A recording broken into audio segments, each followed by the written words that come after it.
or face-to-face. Once again, I encourage you to please mute your microphone and let us proceed. Just wanted to briefly mention... David, can I ask you a quick question? Absolutely. Do you have, do not have the ability right now, it does not look like, to mute everyone? Mute everybody. So what I wanted to know is if you see a function there that allows you to do that. I could quickly pass you the ball. I can mute me. I do not see, hang on just one check. Do you know what it's under? Audio connection option? No, that's just connection. Did it. You did it? Yep. Oh, it sounds wonderful. It's nice and quiet. All right, so let us proceed. All of the sessions that we're doing, we just want to keep in mind that these are all consistent with the academic improvement model, the goal of which is highly effective programs and delivery systems. And the three components of that are relevant to all of us are quality teaching and learning, assessment, and curriculum development. And if you think about the faculty growth and evaluation process and what we're talking about today, components of a vibrant classroom, it's very consistent with the four areas of the faculty growth and evaluation process itself: planning and preparation, professional expertise, learning environment, and learning facilitation. Those are the things that all of us as faculty are evaluated on. The ones that are particularly relevant today are planning and preparation right up front so that we can have that vibrant classroom, and then learning environment and learning facilitation. With that, let's proceed. So what do we mean by vibrant? A vibrant class session, all of those words on the left apply. Energetic, exciting, stimulating, lively, and we know with our content, it can't always be all of those things, but at the very least, we want it to be engaging our students as we move through the lesson, whether that lesson is online or whether that lesson is face-to-face. And so we're going to be focusing on the lesson itself, the time that you're spending with your students. Our promise to you in the session description was that this session will provide you with tools to create an engaging and energized class session. All of you should have received an email from Allison with 3 documents attached. We're going to reference those 3 documents, but we will be focusing primarily on the one that's listed at the bottom of the screen and that I'm just going to briefly pull up right now. You may want to have that in front of you. We suggested that you might want to print that one. If you haven't, that's all right. But basically what it looks like is this. It's a self-assessment for faculty members' use. And notice what it says up at the top. The following lesson components contribute to student interest, student involvement, and student achievement. They're presented here as they may flow in a typical class session, although this list in its order, it's not meant to be a prescribed, rigid sequence. So the 2 uses that many faculty members have found is that when you're planning a lesson and also to assess yourself periodically after a lesson. So I hope you'll find this tool useful. This is the primary tool we're going to be using. We have cut and pasted each row. There are 9 components, and we're going to walk through all 9. And so just notice the way it's laid out from 0, for instance, the first one, no introduction, to a 3. And so think about it as a continuum for assessing yourself. I'm now going to go back to our slides and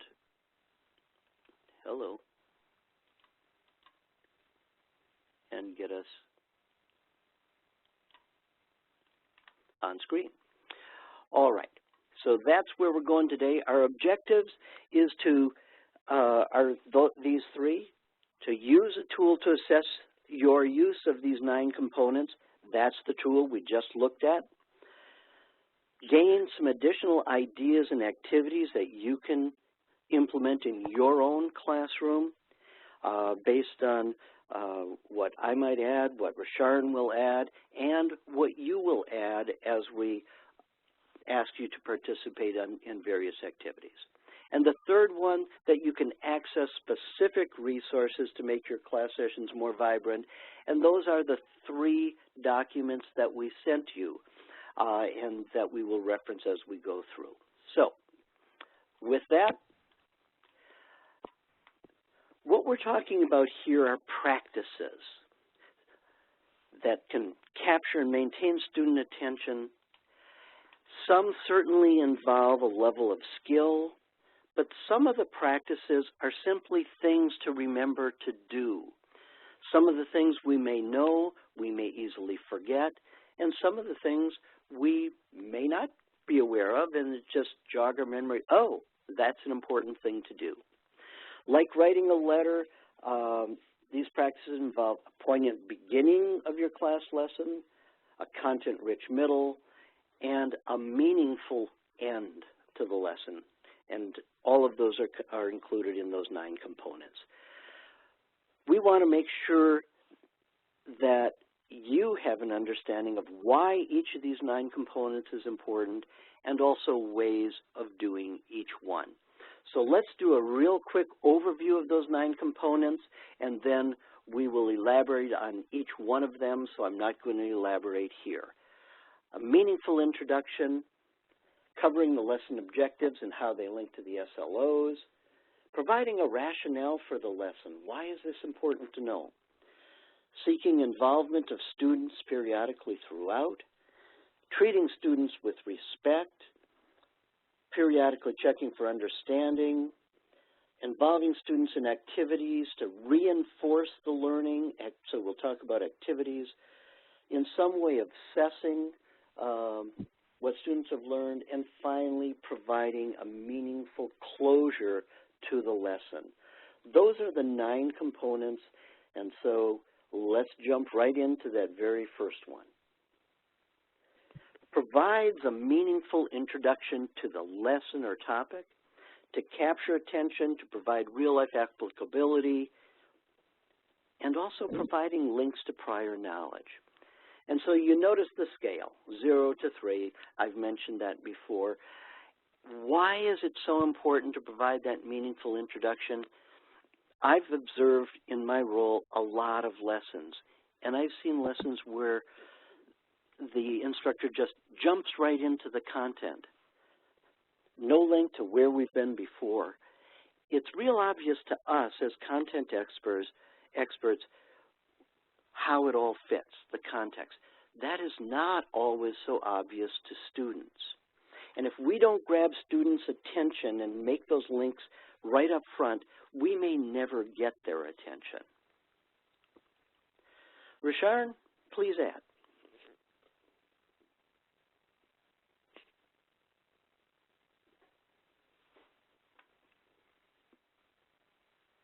Rasharn?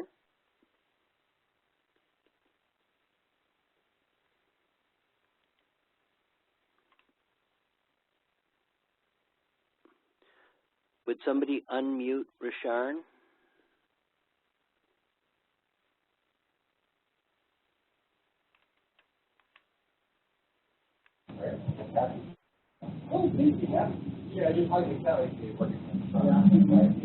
Hello, Rasharn? Yes.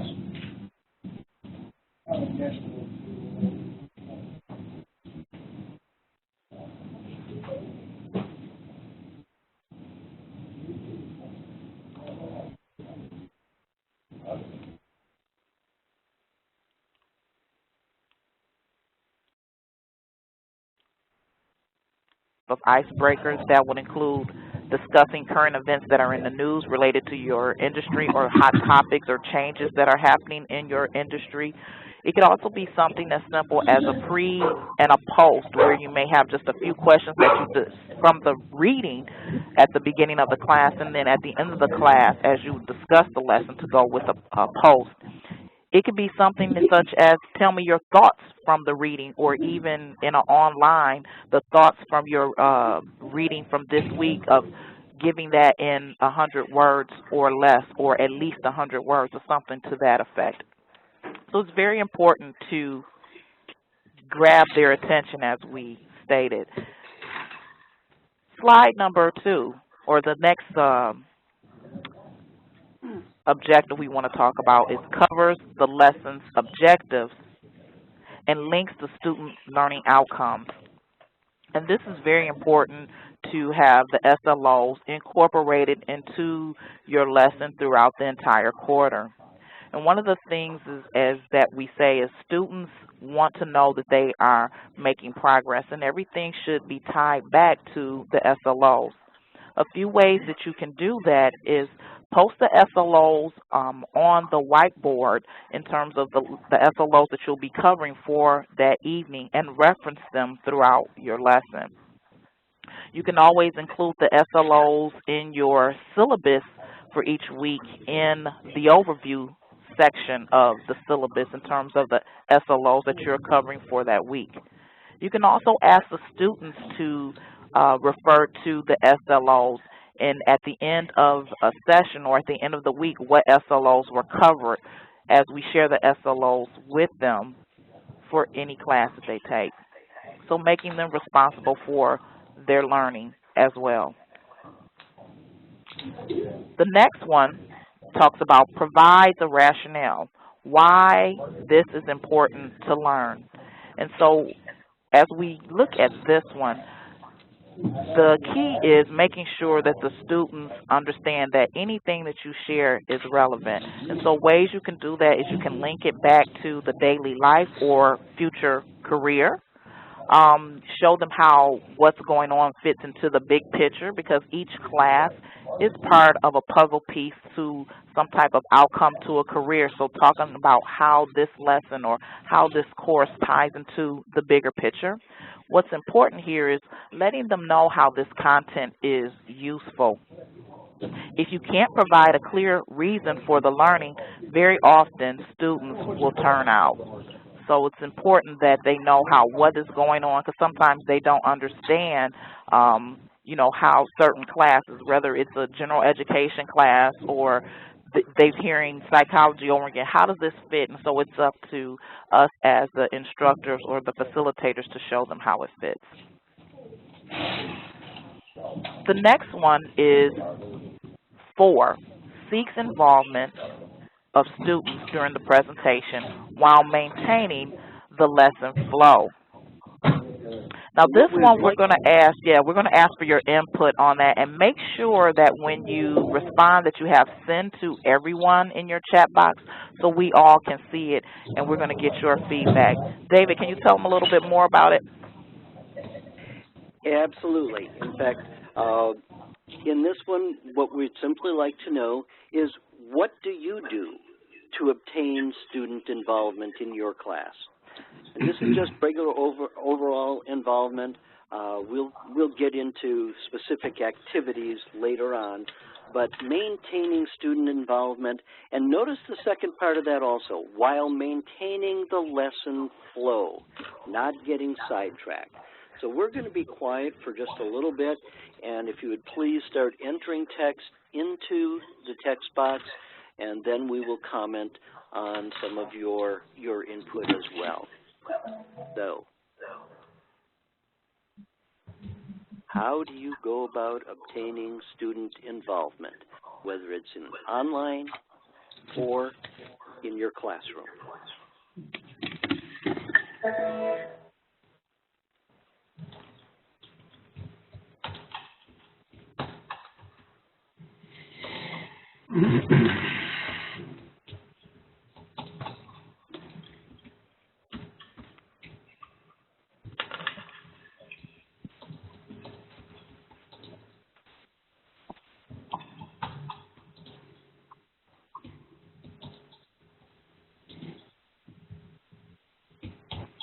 Ask them specific questions about comments they already made.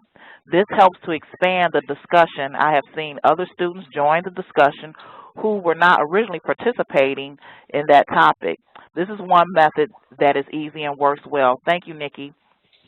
Also, Ed says, I ask students to find relevant websites, videos, and current event stories to post related to the week's topics, including a summary of why they chose that particular site. That's an excellent suggestion, Ed, and I agree with that.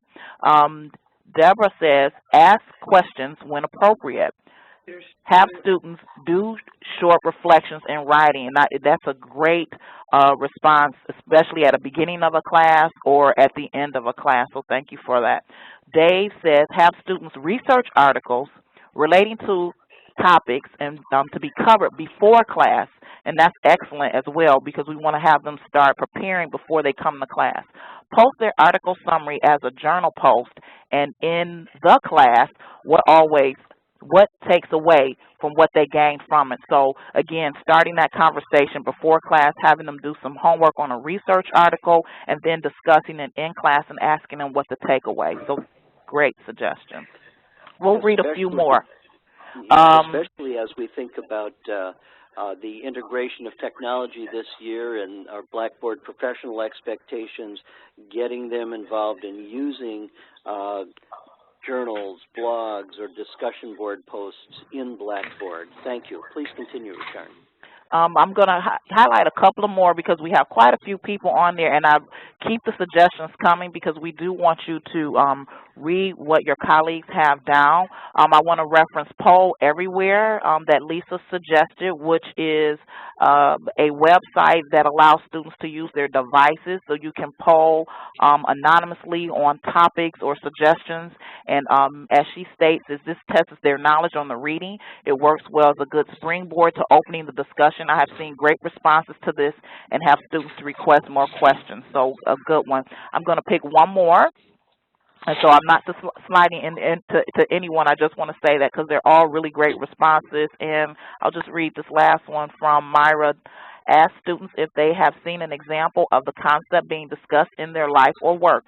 I sometimes do a baseline indicator in a short writing before the lesson that we can refer to during our class discussion. So excellent. So please keep on putting in your suggestions as you can go back and read what everyone has stated and hopefully get some ideas that you can use in class. So let's go to the next slide, David.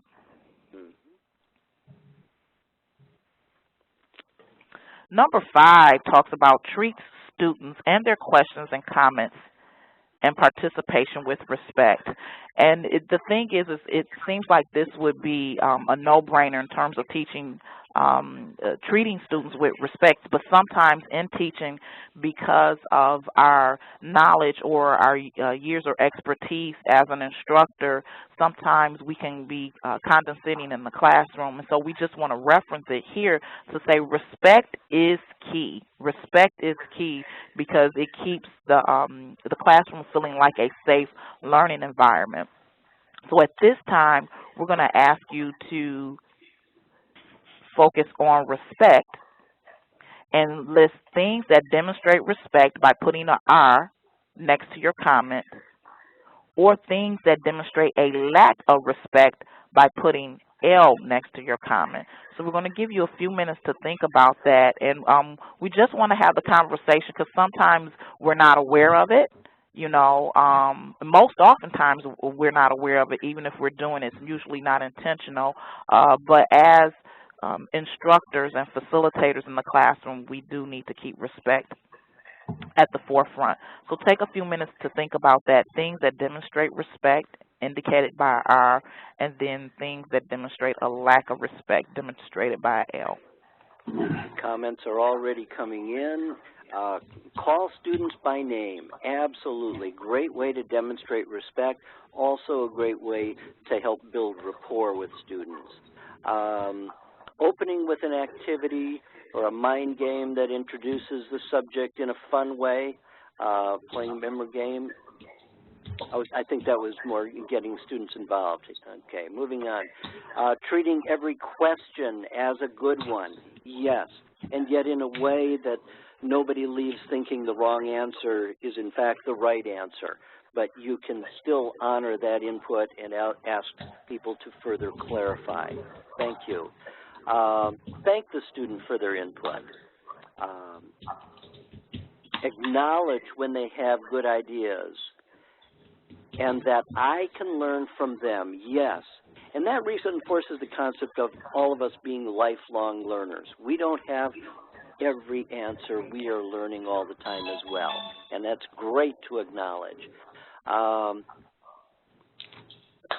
Lots of their ideas are flying in, so it's a little tough to read them sometimes. Maintaining a single voice, ensuring students do not break into each other's thoughts. Yes, one person speaking at a time. Here's a lack of respect, disregarding or minimizing student input. Absolutely. Yeah, if you really want to get students to not participate, start putting down their input. Pointing out fault of a particular student. Yeah, in front of others. Respond to students' comment with, that doesn't connect with this topic. Yeah, blatantly letting them know that they're off topic or irrelevant. And sometimes they can make the connection for us. Sometimes I've found that I'm missing the comment. I'm missing the connection. And so I ask them, can you help make the connection to what we're discussing? Because I failed to see it. Oh, here's one. Use their name. Type if correctly if online. Yes, yeah, type their name correctly. Never use all caps when responding to students. Yeah, that's considered yelling, isn't it? Thank them for questions. David, Diane had a really a good one, and I appreciate this comment. It says, I like to joke and tease with my classes. Sometimes I worry that I may offend one of them, which is a L. And, you know, it's funny because we talked about that, you and I, as we were planning this, about how sometimes humor can be, you know, it's like a double-edged sword. Because can we use humor in the classroom? Absolutely. And Deborah lists, you know, using humor inappropriately. Not everyone appreciates the joke. It's you know, sometimes our humor can be mistakenly taken, especially when you talk about cultural and ethnic differences, and just sometimes the nature of the joke. They just don't get it, and so you do have to be very careful with that in terms of humor. Is it appropriate or inappropriate?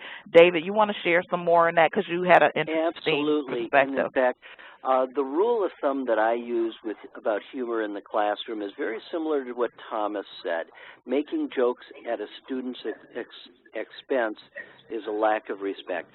If anybody is going to be the butt of one of my jokes, I want it to be me, as opposed to a student in the classroom. Self-deprecating humor, as long as you don't do it all the time and every day, can be very endearing to students. But when we make a student or a group of students the butt of the joke, I think that's where we begin to cross the line. And I've seen classrooms actually turn on an instructor based on what they thought was a funny joke. Many of us think that we are very witty, and many of you are witty. I don't think any of us need to hone or refine our skills in sarcasm any more than they're already honed and refined. I don't think we need to practice that. I think when that enters the classroom, it really shows a lack of respect, or it is taken as a lack of respect. And that's the thing, is there's a difference between intent and impact. And if we take a look at the students, I think we can sometimes sense, at least in a face-to-face classroom, the impact of what we had. And if we did cross the line, apologize. Absolutely. I just want to make a Anything couple else of on that? comments, yeah, Yeah. before we go on. Body language was something that I saw in one of the text boxes, and when we talked about jokes or just the humor, sometimes huffing or, crossing your hands or just kind of a stern look, but also being aware of our body language, whether it's, showing the lack of disrespect or adding that to the humor and it being mistaken in terms of your response being inappropriate. And then there were several great comments that I read from online instructors, which are nice because we are using Blackboard more on ground that you can look at that you may not be aware of. So someone said, like, respond to students, especially on that first day or that first week, reply to everyone's post if you want people to engage in that Blackboard component. So hopefully people will get a chance to read everyone's comments. Some really good stuff here. Yes. And I think the very last one there posted by Dave is a good one to wrap up on. Recognize the courage taken by students who share their personal experiences that helps to illustrate a concept being disclosed. Yeah, it does take courage, and it doesn't take much on our part to get them to stop offering their ideas. Rolling of the eyes, the heavy sigh, the kind of snide look, or a comment can really turn students off. So let's not only treat our students, but also their questions, their comments, and their participation with respect. And think about our topic. We're talking about how to get a vibrant classroom. Those are all ways to do that. So let's proceed. The next one, periodically checks for understanding. And notice the scale. No attempt at all to check for understanding to the high end of the scale. Checks for understanding and reteaches or provides additional examples as necessary. Why is this so important? Well, think about it as formative assessment for yourself. By checking for understanding, you know whether students are with you or not, so you can adjust as needed. And if we don't, the downside risk, students can get lost, and then they tune out. And once they're lost, in many subjects, especially where content builds on the previous content, they get lost and they have trouble getting back on track. So please, periodically check for understanding. And one of the things I think we need to recognize is why faculty may not check for understanding. In my conversations with faculty, and way back to some of my very early years of teaching, a lot of it has to do with fear. Fear of getting off topic, fear of losing time when I have so much to cover, fear that if I get off track, I might not be able to get students back on track. But we need to trust our own abilities as educators that we can get students back on track without getting lost. At this point, a little bit later, we're going to be sharing a document with you called Activities for Learner-Centered Teaching, and we will reference this very thing about ways to check for understanding as well as ways to do a variety of other things. Rasharn, are we ready to move on? Was there anything at all that you wanted to add on that one before we move right on? No, I think we're ready to move because you talked about the activities for learner-centered teaching, and I'm going to reference that document as well. Number 7 says involve students in activities to reinforce learning or provide student practice. Before we get into that, because that Activities for Student Learning Teaching document is a great tool where you can get some ideas, we wanted to talk about some of the challenges. David mentioned fear, but we also want to think about things that we have seen that create challenges to reinforcing students being active in that classroom and having students participate. So time management is one. Too much to cover, or having students not wanting to participate. Okay, so as we thinking about those challenges, because like I said, the activities for Learning Centered teaching manual gives you a lot of activities, but sometimes we really have to consider the challenges that are before us. So when you think about time, or when you think about students not wanting to participate, what can we do? So David, let's go to the next slide, because again, we're going to get your participation in here in terms of what you can do. We have some ideas. The Activity for Learning Centered Teaching Manual has some good ideas, but we also know you have some ideas. So what kind of activities do you use to obtain student involvement or provide student practice while minimizing the challenges that we just discussed? So those challenges we talked about, fear, time management, too much to cover on a topic, or students who just don't want to participate. What are some activities that you can do? And while you're entering your text in your chat boxes, I'd like to reiterate Myra's suggestion. There's still a lot of background noise on the line. Can everyone check and please make sure, other than Rasharn and I and Allison, make sure you're muted, please. If you could just please mute your own phone. Sam and Gordon, if you two can take a look at that and do that, please.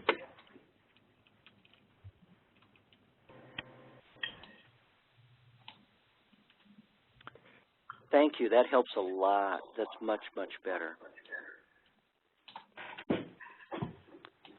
So we have group or individual activity that allows students to put the concept into action, like a case scenario. Great suggestion, Tanya, which gives students a chance to demonstrate understanding and additionally assist those who may be struggling. And so that you're absolutely correct. And we're going to talk about case scenarios in a little bit. It's a very good activity to get students involved. And so to do that, when you have time management is one, pre-planning up front, planning before the quarter actually starts of when you want to do that case scenario. How much time do you think that case scenario may be taking?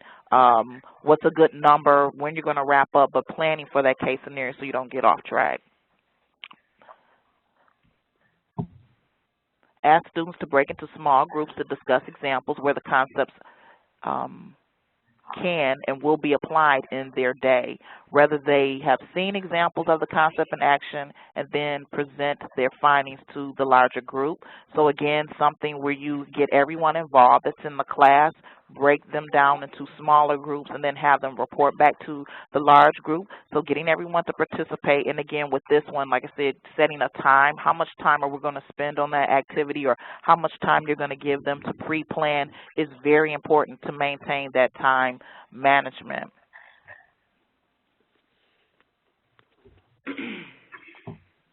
While discussing, you can read them. Go ahead. Yeah, the Stephen Covey one. While discussing Covey's win-win paradigm, engage them in a type of arm wrestling activity in which they won Hershey's Kisses. Then I asked them how they could arrange the activity so that everyone would win a Hershey's Kiss. Helps them understand what it meant by win-win. Yeah, activities that get them involved. A lot of role-playing in medical office program. Yes. What else do you see here, Rasharn? Well, they talk about the role-playing and getting the students involved, and I see a lot of people are doing that. I think the important piece is incorporating that time management and that pre-planning in activities that take up the large part of the class. So, making sure you have, we're going to spend, 10 minutes on this part. We're going to spend another 10 minutes, or you may say we're going to wrap up in about 5 minutes, or you'll take 2 to 5 minutes to present your findings. So putting those time elements into the activities that you have, especially if you have a large class, and that way you don't lose track of time. The other thing, if you have a lot of time, and we talk about the activities are a key piece because they reinforce the learning, is going to the blackboard to reinforce some of the written part or the discussion from some of the activities that you've done in class. Mm-hmm. Yeah, and that's identified by Stephen in the bottom comment on the screen right now, carrying over weekly discussions to the Blackboard forum. And that can go both ways, using what was done in class and then reinforced through Blackboard, and also referring back to some of the Blackboard posts and using them in class activities as well. I post most difficult interview questions like this. Students will respond and give each other feedback. I also provide feedback and help students understand how to give specific answers tailored to the job they are interviewing for. For example, tell me about yourself. Employers don't want to hear about your pets. Yeah, good point, right? Real life, perfect way of doing it when you're talking about interviewing skills, to actually have them do interviews with each other and practice responding to real live questions. David, I want to read one more before we go on to the next slide. And I don't know if you have the activities for Learning Center teaching that you can pull up. Everyone should have received a copy prior to the WebEx as a tool that you can use, because you got a lot of great things here. And so we talk about, Myra said, the mini debate, and debates can even be done online when it comes to ethical issues or social issues, laws or policies that are related to any of our professions. And you can take that debate online, creating a discussion there where they can go back and forth. But the thing that I like about the activities for Learning Center teaching is how it's laid out, because it goes right into what we're going to discuss with the next slide. And number 8 is assessing for the learning. It lays out the activities and what you want to do. So are you checking for knowledge? Are you problem solving? Are you looking for demonstration? And so it gives you activities that you can do depending on what type of assessing that you're going to do. And that's what the next component talks about. Right. And I want to show you what Rasharn is talking about right now. On your screen, this is about page 8 or 9, learning activities grouped by learning strategy. And so what am I trying to accomplish? That's the learning strategy. Do I want to check for understanding? And notice there are all of these possible activities listed next to it. Or do I want to use some classroom assessment techniques and a whole bunch of possible activities to do that? And do I want them to engage in critical thinking? Again, a whole bunch of activities. Engage in discussion, journaling, problem-based learning, or reflection. Now, you might look at all those possible activities and say to yourself, but I don't know what some of those mean. Every one of those possible activities that are listed in those 2 right-hand columns, if you look at the next page, they're listed alphabetically. And so every one of these activities then has a 1-page or 2-page description of what it is, how do you do it, all right? What it is and how do you do it. So that's one of the reasons why Rasharn and I both like this so much. It's just a really useful document that was created by the ET&L department here at Baker College. So with that, I'm going to go back to the slides, but keep this in mind as a document that you might want to use. Now, please don't be intimidated or overwhelmed by the number of possible activities. You do not have to become experts in everything. Pick 1, 2, 3, 4 that you'd like to try, and then periodically add to your repertoire. So if you think about this page, what am I trying to do? What's the learning strategy I'm using? And what might be another way of doing it besides what I'm currently doing? Just a good source to keep your class vibrant. And it really takes us right into slide 8. That's It what I was going sure to say, does. because we're talking about in some ways you can assess the degree to which students have learned. And so those activities that are in that guide talks about what you are assessing and how you are assessing.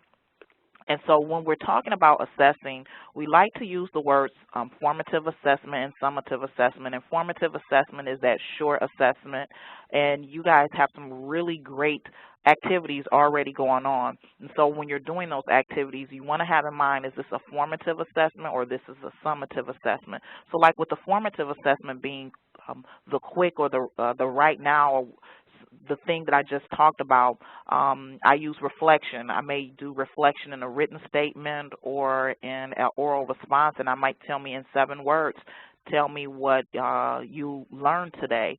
And the 7 words is about the critical thinking and having them summarize what they learned, but everyone has to have some type of response. It may be a short quiz that I give that are 3 questions from things that we discuss that evening. We also have the summative assessment. The summative assessments are things that we're probably more familiar with, which are the tests that we give, but you can also do case studies or case scenarios, and I saw that in some of our responses, presentations, role playing. But the summative assessment is that over the long-term knowledge that you want them to remember. And again, that can be things that you can do in role play or modeling to use a summative assessment. There's another great tool that goes along with the assessment that's called the assessment matrix. And so the assessment matrix gives you an idea of if it's a formative or summative or either one, just like with the case study. It can be either one. Essays, it can be either one. And so this tool, you should have received a copy of that as well as you're planning your activities, and you're asking yourself, is this a formative assessment that I'm doing, or is this a summative assessment that I'm doing? One of the things I like about this types of assessment matrix is that it lays out a variety of assessment techniques, the description of each, and how you might use it.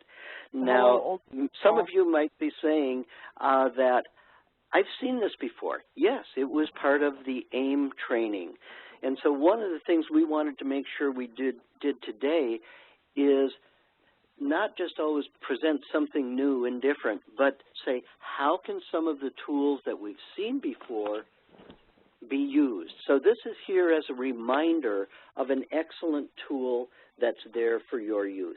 Rasharn, you were going to add something? Again, I just think that when you are planning having this tool in front of you as you're laying out your courses, it's very important. Absolutely. It really does make a good planning tool. So with that, whoops, I'm sorry.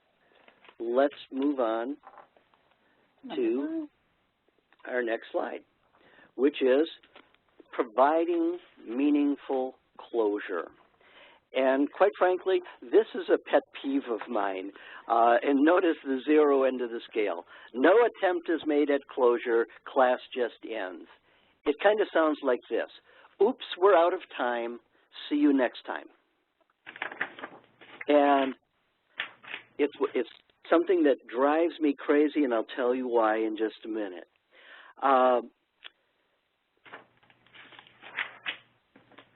So what I suggest that everybody do is you pick the X number of minutes, whether it's 5 minutes, 7 minutes.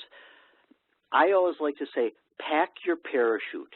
Know how you want to close the lesson, and then however far you get into the lesson, if you don't get through the whole thing, you've got your parachute packed, you know that you can bail out and move right into closure, moving into closure. So how can you do that? You might ask students to make links between today's lesson and the SLOs. You don't always have to provide the summary. Let's call on them to make those links. You can also provide a preview, what's coming next and how it links to what we talked about today. We can talk about their upcoming homework or the Blackboard discussion board questions that they need to complete before coming to class again today. Going back to something that we said earlier, students like to know that they are making progress. And when we provide closure, we help the progress that they are making. They can see this lesson was really worthwhile. I see how it connects with the SLOs that you identified at the beginning of the session. Now we're coming full circle and kind of wrapping everything together. When we do that, students really appreciate seeing those linkages and knowing that what they did today, that their time was well spent attending class. So those are the 9 components. Rasharn, wrap it up for us.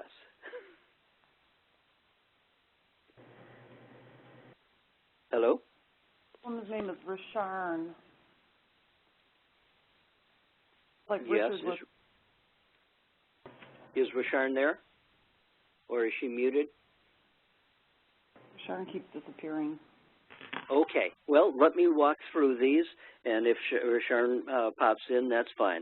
So let's take a real quick summary of where we've been. Providing a meaningful introduction, making sure we cover the lesson objectives and the links to the SLO right up front, making sure that we provide that rationale, seeking involvement of students while maintaining the flow of the lesson, making sure we treat them with respect, periodically checking for understanding, involving students in meaningful activities to reinforce the learning or to provide practice, in some way assessing what students have learned, and providing meaningful closure. And by reviewing these here, that is our attempt at providing meaningful closure. And let's provide meaningful closure in one other way, and that's to go back to our objectives for today. By now, we believe that you have a tool to assess your use of those 9 components. That's the lesson presentation and flow document that we used as the structure for this professional development session. We hope that you've gained some ideas and activities from each other through the chat box, from Rasharn, and from myself as well. And finally, have access to specific resources to make your class sessions more vibrant. There are the 3 resources that were emailed to you. If by chance you did not receive the email with those 3 attachments, please contact me or contact Allison Rhodes, and we will make sure that those get sent to you directly. With that, Rasharn, are you back online? Otherwise, I'd simply like to thank everyone for participating, and we do have a couple minutes if anybody has any further questions or comments that you would like to put in the chat box. Please feel free to do so. At this point, any additional questions or anything that we've talked about today that you would like to elaborate on? Deborah, thank you very much for that comment. I'm glad that you're seeing that you have some great ideas that you can use. Thank you, Myra. Tanya?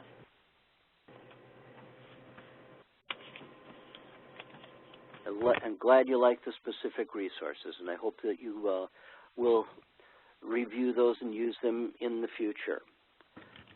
So, with that, I'm seeing a lot of thank yous, so I don't see any specific questions or other comments. So with that, I am going to turn